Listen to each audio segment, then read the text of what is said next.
Well, it seems we have reached new levels of power creep in Yu-Gi-Oh! So let's get into the video, and if you like it, make sure to leave a like and subscribe for more content like this. But let's talk about one of the newest cards confirmed to be released in Yu-Gi-Oh! And why it's a huge problem for game design. So the card we're talking about is, of course, Triple Tactic, which you can see right up here.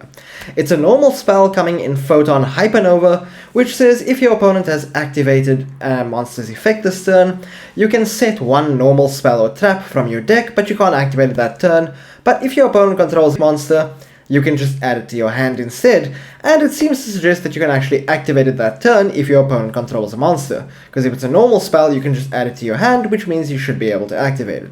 Now, why is this a problem? Why is this card absolutely ridiculous for the game? The problem is, this card has just made every single normal spell searchable. Every single normal spell and trap is now searchable. And if you've been playing this game, you know that just draw the out is a big thing among the player base. Well, with this, you can basically just draw the out. For anyone, it's kind of ridiculous. This card makes so many powerful cards searchable in decks that probably don't need the extra power to begin with. So, with the fact that this card has now been released, Konami has just been saying yes to power creep, and we've seen this problem before. My personal theory for why Mystic Mine isn't banned is that Konami's been seeing it as kind of a check on the power creep that they've actually introduced to the game, without actually realizing that Mystic Mine is power creep in and of itself.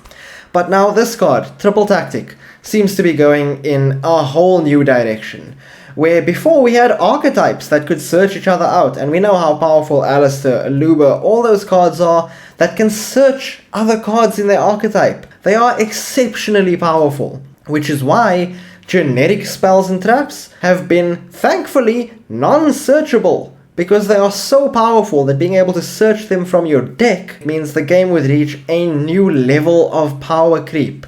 While this card is conditional, the same way that Triple Tactic's talent is, the payoff for this card is just absolutely unbelievable. Being able to rip a card from your opponent's hand, being able to take cards from your opponent's field for your own control, or being able to draw two, all really powerful effects. This card just power crept Triple Tactic's talent, because it just said, you know, add whatever card you want from your deck to your hand. That's a ridiculous level of power creep.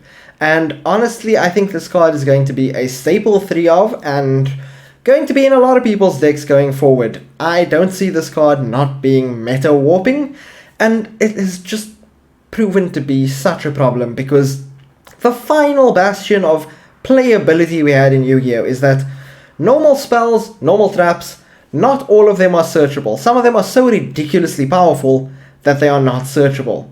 And this card just removed that. So, yeah, we're in trouble. Let me know what you think down in the comments below, and make sure to subscribe for more content like this. Thanks everyone, see you next time.